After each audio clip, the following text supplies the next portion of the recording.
So now I've spoken about reggae. Let me just speak to my Jamaicans. This is the letter to Jamaicans. It's a long, long letter. We'll be writing it every week.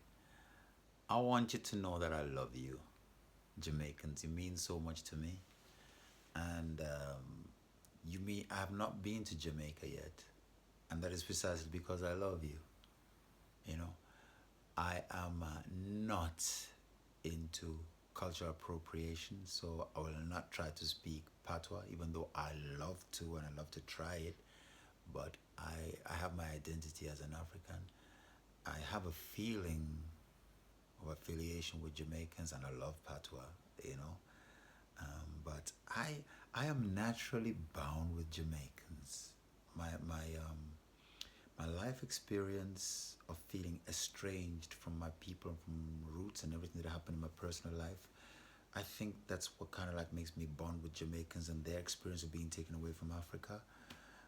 But also the fact that I could hold on to some of my roots, it helps me bond more with them in a special way because they are also able to hold on to the roots from Africa more than say African Americans.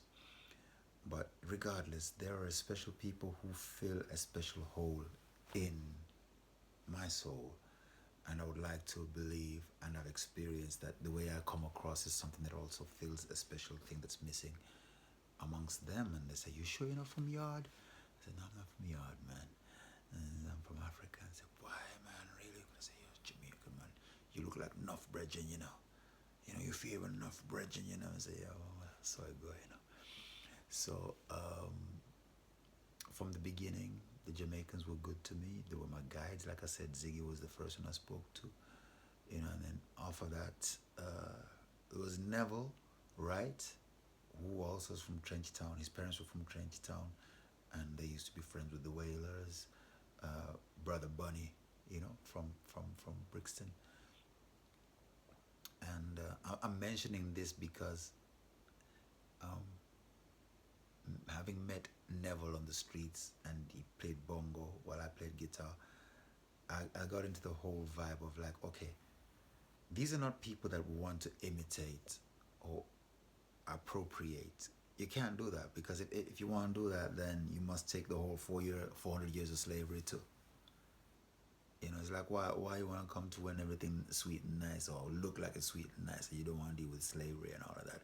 You know what I'm saying? So why you just want to come when they after reggae and all of that, the dreadlocks and all of that. Like people want to come on the dreadlocks thing when it's all sweet. But they don't want to get none of the licks and the beatings and the killings where they're going like at Moran Bay Rebellion and all them time. You know, so the persecution of Rasta and all of that. So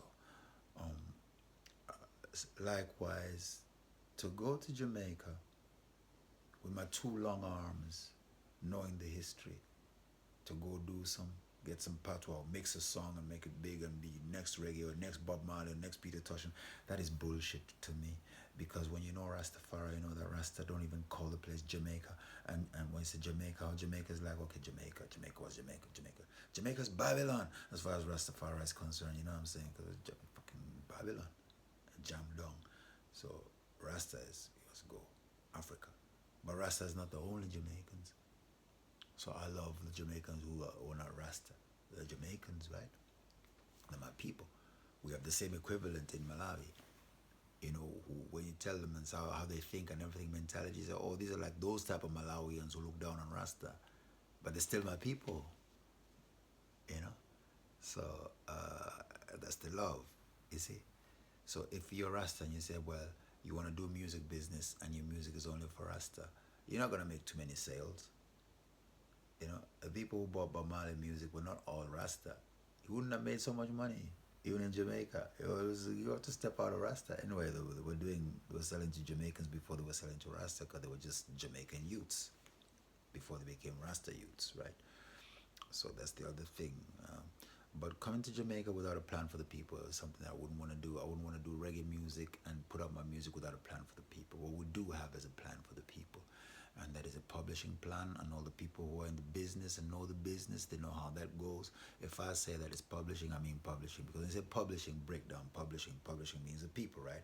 The people, public, right? So you say publishing is the biggest business because it pertains to the public who kind of like get the music exposed to the music and want to buy into the music, right? Whether it's going to be by way of TV or radio or cinema or whatever, the publishing is the business, right? All right, cool. So that is intellectual property, right? So what I come up with is collective intellectual property rights. As it comes from the colonialism thing in Africa, it says CCSR, Comprehensive Corporate Social Responsibility. That's one thing. But because I'm a socioeconomic strategist, you must have a strategy for all the specific different things, because you know what? How they divide is different levels of divisions and everything. You got to be so specific when you put the thing that's going to emancipate you from mental slavery. You know, the mental mind is everywhere. The mind is everywhere. So in every single direction that the mind could go, if you know that there's a condition and it's been designed for the mind, and to block it there, you got to go and unblock it in all the different directions that you can unblock. So in this particular situation, we say comprehensive, now collective intellectual property rights. And that's what we're bringing to Jamaicans. Because if you say, I shot the sheriff, why? It's not just your song. You know, it's like it belonged to the sheriff too, even though the sheriff is a bad man, and the deputy in the song to say, so what was my money? You know, said the sheriff didn't die, okay, say he survived. And the deputy there, you know, and all the people in the hometown, all around in my hometown, they're trying to lock me down or hunt me down. They say they want to bring me in guilty for the killing. Okay, all those people are in the song, and all those people make the story. So when the money come out of the song, all of them must share the money, because without all them people, the story couldn't have gone. Right? Yeah. Collective intellectual property rights. And to make that the foundation of how you're going to make the music industry. Because if you don't do it like that, Rasta, you know what will happen? Exactly what you did see happen. The isms and the schisms and all of that. The divisions and all of that. You see how, you know, they're upon social media and all the TikTok thing and all of that, people them want all of them likes, because likes is what's gonna big you up, and boost your income and all them things. So we say, what? How we gonna do this, man? We're gonna start with some beef. You see, then you're gonna get some peanuts from the fucking demons. Them so you must put your brother down. Can't work so Rasta.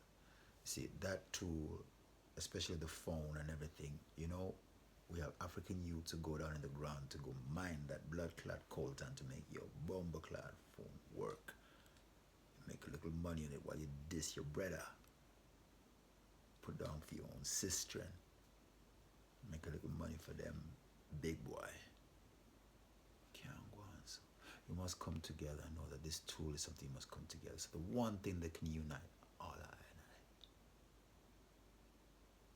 Collective intellectual property rights. See? And that's how I will come to Jamaica and say, Jamaica, we're going to CIPR, collective intellectual property rights, because we know I say, if Marcus Garvey could have heard them thing, they would be like, yes. His Imperial Majesty, yes. Paul Bogle, yes. Sam Sharp, yes. Bob Marley, yes. Collective intellectual property rights. So I'd have to say Mortimer Planner too. Yes. So I'm looking to the Marleys to lead this process. I'm looking to Ziggy to really take these words, collective intellectual property rights. I'm looking to Junior Gong, because Junior Gong does some amazing things. The whole Welcome to Jamrock. What a thing, man, you know, I mean, like, seriously. Wow. What I'm saying, and I'm not gonna say it, I'm not gonna say it, because just like I don't say certain things, I'm not gonna say something probably like this, but I would like to see Junior Gong arrive at it himself, because I have trust that he would, because he's already demonstrated them thing there, right? But if Junior Gong was to hear collective intellectual property rights, what would he think? You know, or the other brother, name again, Rohan. If Rohan was to think collective intellectual property rights, what would he think? If Jimmy Cliff was to think collective intellectual property rights, what would he think? You know, I'll just throw me con, no? Yeah, okay. Collective intellectual property rights out there. Think about that. Skill code. Think about that. Boom. Right? Plant that seed. You know, when I go down on the ground, come on, germinate. Then me ready for come a yard and chill with all Jamaicans and say, boy, now come over to Africa. And we can go full centralization, repatriation, reparation, and all them things. They're just going like smooth. Are the kingdom of Jah? Rastafari. I love you, Jamaica.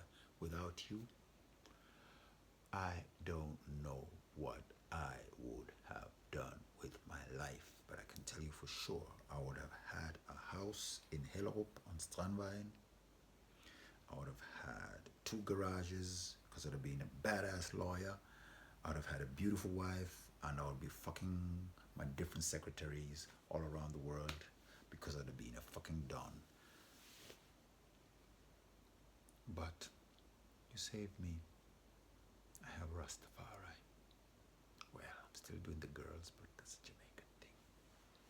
That's your fault, Jamaica. Is it?